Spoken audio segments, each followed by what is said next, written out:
कहानी की शुरुआत होती है गांव के मुखिया की पत्नी से, जिसे सजने संवरने का बहुत शौक है। उसकी बाली कहीं गिर जाती है और जैसे ही वह उसे उठाने के लिए नीचे झुकती है, अचानक एक सांप फुफकारता हुआ बाहर निकल आता है। यह देखकर उसके होश उड़ जाते हैं। गांव का मुखिया फौरन सांप पकड़ने में माहिर राजा कन्नू को मदद के लिए बुलाता है। राजा कन्नू बड़ी आसानी से गोदाम में सांप को पकड़ लेता है और साथ ही मुखिया की पत्नी की जमीन पर गिरी हुई बाली भी ढूंढ कर दे देता है। नेक दिल राजा कन्नू इस काम के लिए एक पैसा भी नहीं लेता। लोग कहते हैं कि अच्छे लोगों के साथ हमेशा अच्छा होता है, लेकिन यही घटना राजा कन्नू के लिए एक भयानक सपना लेकर आती है। अगले ही दिन मुखिया के घर में चोरी हो जाती है और सारे गहने लूट लिए जाते हैं। मुखिया की पत्नी शक के तौर पर सबसे पहला नाम राजा कन्नू का लेती है, सिर्फ इसलिए क्योंकि कल सांप पकड़ते समय उसने उसके गहने देखे थे।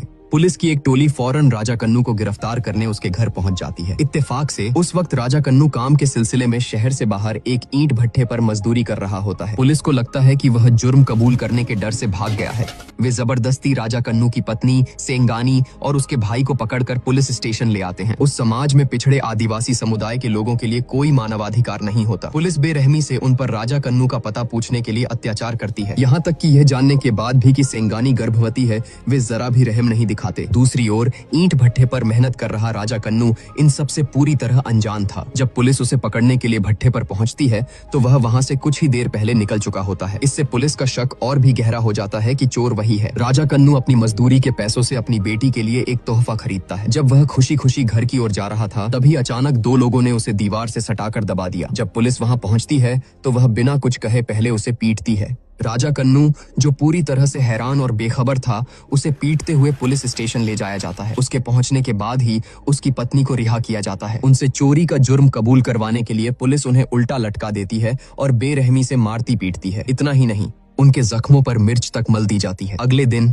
जब सेंगानी अपने पति से मिलने आती है तो राजा कन्नू का पूरा शरीर घावों से भरा होता है। उसका भाई अब और दर्द बर्दाश्त नहीं कर पा रहा था और झूठा जुर्म कबूल करने के लिए तैयार था, लेकिन राजा कन्नू इसके लिए राजी नहीं हुआ। उसका मानना था कि जख्म तो कुछ दिनों में भर जाएंगे, लेकिन इज्जत एक बार चली गई तो दोबारा कभी लौट कर नहीं आएगी। उन्हें वकील चंद्रू के बारे में पता चलता है। वे चंद्रू से मिलते हैं और उन्हें शुरू से लेकर अंत तक पूरी घटना बताते हैं। लेकिन जब चंद्रू पुलिस की जांच रिपोर्ट देखता है तो उसे पता चलता है कि हालात उनके बहुत खिलाफ हैं। रिपोर्ट में लिखा था कि वे हिरासत से भाग गए थे, जिसके बाद एक डॉक्टर और एक दवा की दुकान के मालिक ने उन्हें देखा था। एक सुनार ने भी गवाही दी थी कि 3 लोगों ने उसे चोरी के गहने बेचने की कोशिश की थी। सारे सबूत इसी ओर इशारा कर रहे थे कि गहने उन्होंने ही चुराए थे और सजा के डर से भाग गए थे। लेकिन चंद्रू को पूरा यकीन था कि राजा कन्नू निर्दोष है और यह सब पुलिस की पुरानी चालें हैं। वह सेंगानी को हाईकोर्ट में मानवाधिकार याचिका दायर करने और मामले की दोबारा जांच की मांग करने की सलाह देता है। यह एक बहुत मुश्किल लड़ाई होने वाली थी। कोर्ट में पुलिस का वकील यह कहकर याचिका खारिज करने की मांग करता है कि उनके पास पुख्ता सबूत और गवाह हैं, लेकिन चंद्रू पुलिस रिपोर्ट की सच्चाई पर ही सवाल खड़ा कर देता है और पुलिस के गवाहों से अदालत में जिरह करने की इजाजत मांगता है। क्लिनिक का डॉक्टर और दवा की दुकान का मालिक एक एक करके गवाही देने आते हैं। पहली नजर में सबूत अकाट्य लग रहे थे, लेकिन चंद्रू ने अपनी जांच में कुछ ऐसी खामियां ढूंढ निकाली थीं जो बिल्कुल भी तार्किक नहीं थीं। उसने उस इंस्पेक्टर से सवाल किया जिसने जांच रिपोर्ट तैयार की थी। दवा की दुकान पुलिस स्टेशन से कितनी दूर है और किस दिशा में है?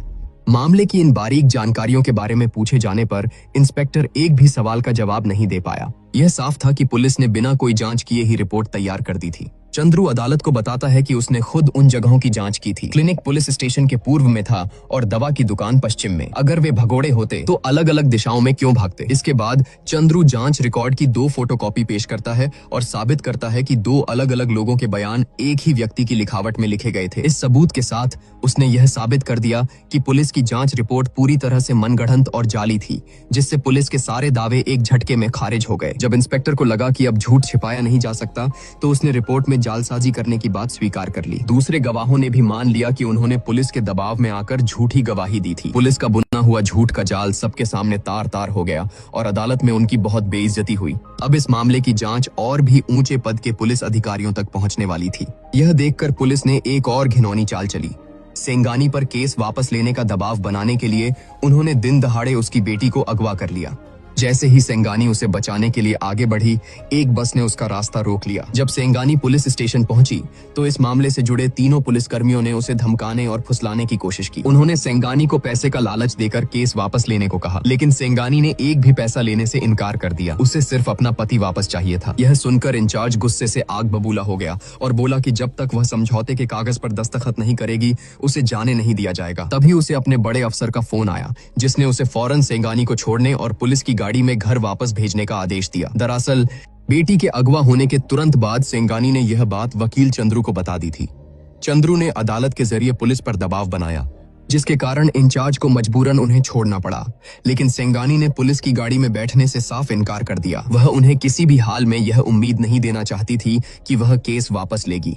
मामले की सुनवाई फिर से शुरू हुई और इस बार पुलिस अधीक्षक खुद अदालत में मौजूद था। पुलिस ने एक नया और महत्वपूर्ण गवाह पेश किया। यह उस जगह का मालिक था जहां राजा कन्नू का भाई काम करता था। मालिक ने गवाही दी कि उसके पास भाई का फोन आया था। फोन पर भाई ने कहा था, हम पुलिस की पकड़ से भाग निकले हैं और शहर छोड़ दिया है। घर पर बता देना कि चिंता न करें। मालिक ने जोर देकर कहा कि भाई उसके पास 10 साल से काम कर रहा था, इसलिए वह उसकी आवाज पहचानने में कोई गलती नहीं कर सकता। इसके बाद उसने एक और चौंकाने वाली बात बताई। उसने यह जानकारी पहले ही सेंगानी को दे दी थी। यह सुनकर चंद्रू सन्न रह गया। इतनी जरूरी जानकारी सेंगानी ने उससे छिपाई थी। जो केस वे जीतते हुए दिख रहे थे वह अचानक उनके खिलाफ पलट गया। बाद में पता चला कि गांव के एक शिक्षक ने सेंगानी को यह बात छिपाने की सलाह दी थी। उसे डर था कि अगर वकील को इस फोन कॉल के बारे में पता चला तो वह यह केस लड़ने से मना कर देगा। इस धोखे से चंद्रू को बहुत गुस्सा आया। उसे लगा जैसे किसी ने उसका मजाक बनाया हो और उसे यह भी शक होने लगा कि शायद राजा कन्नू सच में जुर्म करके भागा है। उसने गुस्से में केस की फाइलें फाड़ दी और यह मामला छोड़ने का फैसला कर लिया। तभी शिक्षक ने उसे बताया कि राजा कन्नू का भाई तो अनपढ़ है, वह अक्षर तक नहीं पहचानता, तो भला वह फोन कैसे कर सकता था। दोनों के बहुत अनुरोध करने पर चंद्रू ने मामले की जांच जारी रखने का फैसला किया। उसने उस जगह के सारे फोन कॉल रिकॉर्ड निकलवाए और एक एक करके उनकी जांच शुरू की, ताकि यह पता चल सके कि भाई ने किस जगह से फोन किया था। आखिरकार उन्हें एक फोन बूथ पर शक हुआ। वे फौरन रात में ही उस जगह के लिए निकल पड़े, लेकिन बूथ का मालिक 1 महीने पुरानी बात को याद नहीं कर पा रहा था। उनके पास आसपास के इलाके में सुराग ढूंढने के अलावा कोई और चारा नहीं था। उस रात सेंगानी ने अपनी गलती के लिए माफी मांगी और चंद्रू ने उनके लिए जो कुछ भी किया था उसके लिए उसका धन्यवाद किया। उसने कहा कि उसके पास सबसे कीमती चीज सिर्फ उसका हार है जो राजा कन्नू ने उसे शादी पर दिया था और वह उसे फीस के तौर पर चंद्रू को देना चाहती है। लेकिन चंद्रू इंसाफ के लिए लड़ने वाला वकील था। वह इस तरह के मामलों के लिए कभी कोई फीस नहीं लेता था। चंद्रू और सेंगानी की मेहनत और लगन ने फोन बूथ के मालिक को बहुत प्रभावित किया। अगली सुनवाई में वह खुद राजा कन्नू का गवाह बनकर अदालत पहुंच गया। मालिक को वह दिन अच्छी तरह याद था,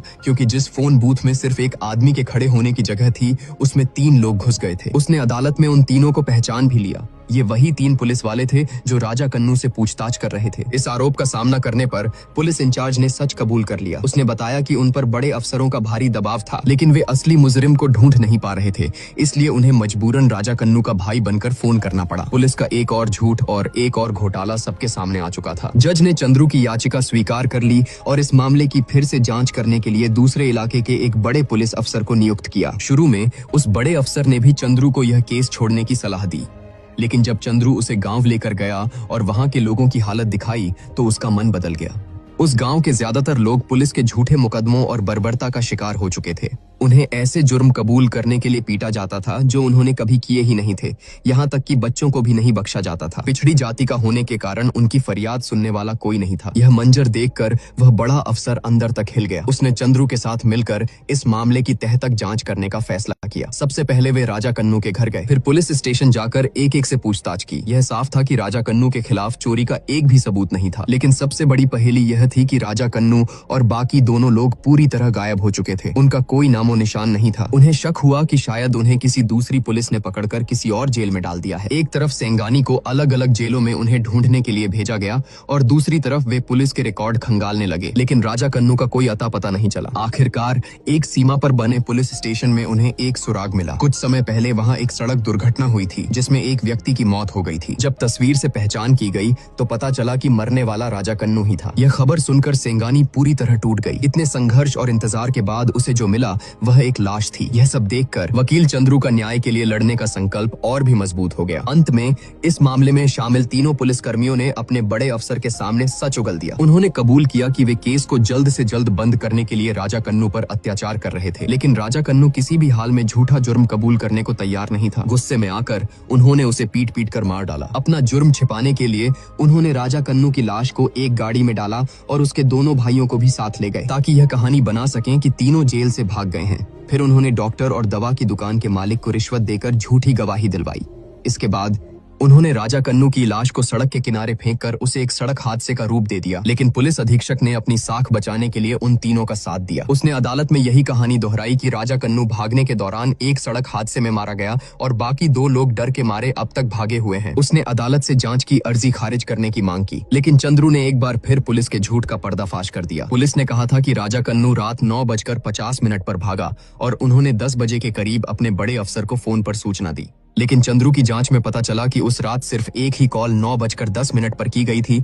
उसके बाद कोई कॉल नहीं की गई। यह साफ था कि पुलिस एक बार फिर झूठ बोल रही थी। सुनवाई को 10 दिनों के लिए टाल दिया गया। पहले पुलिस के लिए ऐसे मामले आसानी से रफा दफा हो जाते थे, लेकिन इस बार उनका सामना चंद्रू जैसे जिद्दी वकील से हुआ था। यह देखकर कि उनका पर्दाफाश होने वाला है, पुलिस डरने लगी। तभी चंद्रू के दिमाग में एक बात खटकती है जिसे वह समझ नहीं पा रहा था। अगर मालिक को इतना यकीन था कि फोन पर भाई की ही आवाज थी, तो पुलिस ने खुद फोन करने की बात क्यों कबूल की? इसका एक ही जवाब हो सकता था, पुलिस ने भाई के पास खड़े होकर उसे मजबूर करके वह फोन करवाया था। चंद्रू ने फौरन अपनी खोज का दायरा उस फोन बूथ के पास की जेलों पर केंद्रित कर दिया और आखिरकार शिक्षक ने भाई को वहीं ढूंढ निकाला। अंतिम सुनवाई के दिन पुलिस ने एक आखिरी बार बचने की कोशिश की, लेकिन इस बार उन्हें कोई मौका नहीं मिला। भाई ने अदालत में उस दिन जेल में हुई पूरी घटना का बयान दिया और बताया कि कैसे उसे धमकाकर उस फोन बूथ से फोन करवाया गया था। तभी फोरेंसिक डॉक्टर ने भी गवाही दी। उसने बताया कि राजा कन्नू की मौत का कारण उसकी पसली का टूटना और दिल में धंस जाना था, जो ऐसा लगता था जैसे किसी ने उसकी छाती पर जोर से लात मारी हो। हालांकि एक सड़क हादसे में भी ऐसा हो सकता था, लेकिन उसे राजा कन्नू की आंखों में मिर्च का पाउडर मिला था। यह नामुमकिन था कि कोई इंसान अपनी आंखों में मिर्च पाउडर के साथ इतनी दूर तक भाग सके। पुलिस अधीक्षक अब भी बहस करने की कोशिश कर रहा था, लेकिन इसके बाद बड़े अफसर की जांच रिपोर्ट ने उनके बचने के सारे रास्ते बंद कर दिए। बड़े अफसर ने खुलासा किया कि स्थानीय पुलिस ने चोरी के असली मुजरिम को पहले ही पकड़ लिया था। वह ऊंची जाति का था और उसने पुलिस इंचार्ज को रिश्वत दी थी। अंत में राजा कन्नू को बलि का बकरा बना दिया गया। जांच टीम को लाश फेंकने की जगह से गाड़ी के टायर के निशान और खून के धब्बे मिले थे, जो जांच करने पर स्थानीय पुलिस की जीप और उन तीनों पुलिस कर्मियों के ही निकले। आखिरकार सच सबके सामने था। राजा कन्नू को सभी आरोपों से बरी कर दिया गया। अदालत ने तीनों पुलिस कर्मियों को गिरफ्तार करने का आदेश दिया और सेंगानी को मुआवजे के तौर पर जमीन का एक टुकड़ा देने का हुक्म सुनाया। यह सिर्फ सेंगानी की जीत नहीं थी, बल्कि यह निचली जाति के उन सभी लोगों की जीत थी। इस पूरी कहानी में असली गुनहगार कौन है? वो पुलिस वाले जिन्होंने अत्याचार किया, या वो पूरा सिस्टम जो कमजोर और बेआवाज लोगों पर ऐसा जुल्म होने देता है? यह कहानी हमें समाज की एक कड़वी सच्चाई दिखाती है। आपको क्या लगता है, क्या आज भी हमारे देश में राजा कन्नू जैसे बेगुनाहों के साथ ऐसा अन्याय होता है? इस कहानी के किस सीन ने आपको सबसे ज्यादा झकझोर कर रख दिया? वो लम्हा कमेंट्स में शेयर कीजिए जिसने आपको सोचने पर मजबूर कर दिया।